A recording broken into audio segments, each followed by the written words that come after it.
So what do you think of this Jon Jones-Ciryl Gane fight? Honestly, I think it's a tougher fight than Francis.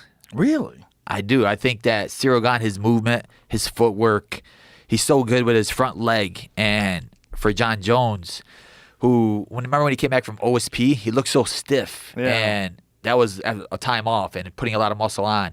He just looked like a slower version of himself. So now this time, it's a longer time off, and you're coming back with way more weight on, and you're going against one of like the faster heavyweights and the more smoother heavyweights instead of Ngannou, where he lands that hard punch. I could do it, but I could just shoot under that hard punch. Ciryl Gane, you have to watch the kicks, watch the footwork, cut him off. Yeah. The thing is that Ciryl Gane was out-grappled by Francis when Francis had a bad knee. Francis's knee was fucked up, and Francis out-grappled him and beat him handily with his grappling. I'm mad because I feel like we were deprived of one of the great fights in MMA, one of the most compelling fights in MMA. Does it mean I'm not interested in Ciryl Gane and Jon Jones? I'm very interested in that fight. For all the things you listed. Yeah. Also for Ciryl Gane's performance against Tai Tuivasa. It's like, God damn, Ciryl Gane. And Ciryl Gane does a lot of shit that's very unusual. Like, first of all, he stands totally sideways, and he does like a twisting kick with his front leg to throw a front kick. You know how he does that? Yeah. Very weird. Yeah. Like, he stands totally sideways, and he like twists his leg in. He doesn't stick it up and stab it forward. He like twists it and go in. So for Jon, it's going to be, can Jon take him down? How does Jon perform at heavyweight? Can Jon close the distance? Is he as fast? What is the 3 years off like? Is he hungrier and even better because he's fired up and he, y'all must have forgot? He's got that mindset. He usually does too, right? Remember, he was always that guy that would want to beat you at your own game. Oh, you're a wrestler, I'll wrestle you. You're a striker, I'll strike with you. Yeah. So if he comes out there thinking, Ciryl Gane, you're a smooth striker, I'll smooth you. I don't know. It's also a first fight at heavyweight. We really don't know how he's going to respond when he gets hit by a big heavyweight. We don't know anything. Yeah. And it's years, and it's also Jon is older now, Just that time off, honestly. A lot of partying. Yeah. Jon parties. I don't know what he's been doing. Maybe he's been living clean over the last few years. I don't know.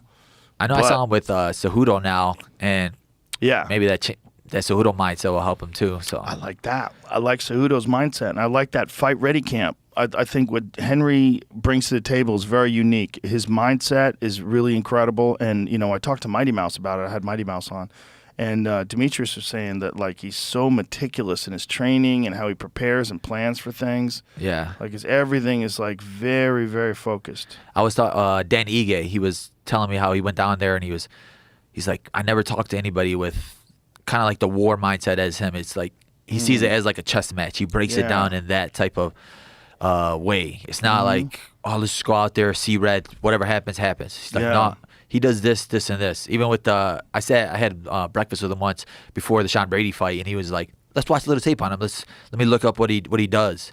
And just like watching one tape of Sean Brady, he goes, oh, well, he stands like this. I think you should do this. This low kick will be perfect right here.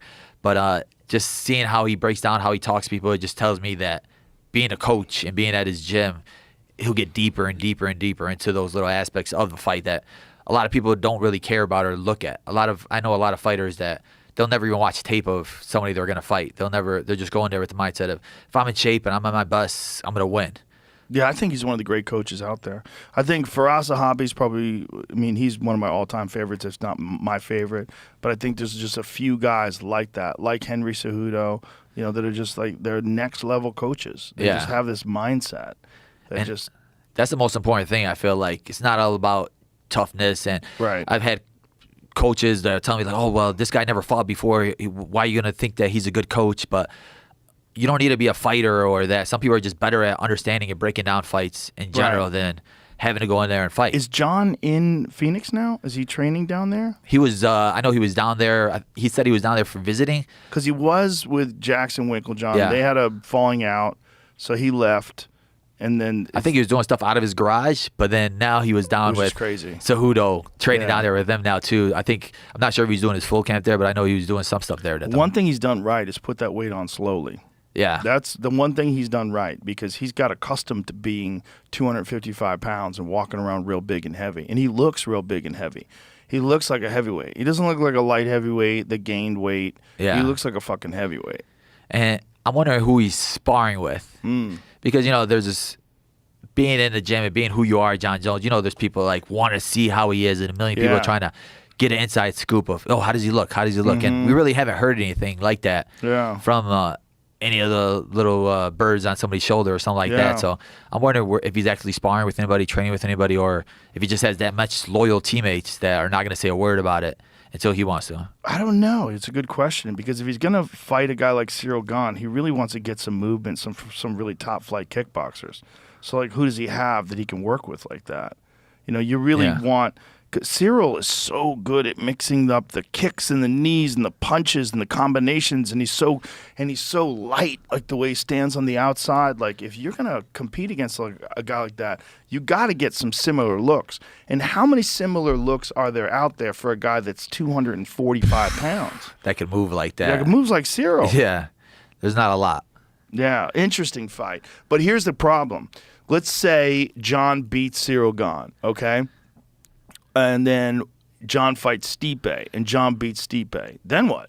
So if John gets a few fights at heavyweight, if he gets Ciryl Gane, if he beats him, that's an if. And then if he beats Stipe Miocic, that's another if. And then he fights Sergey.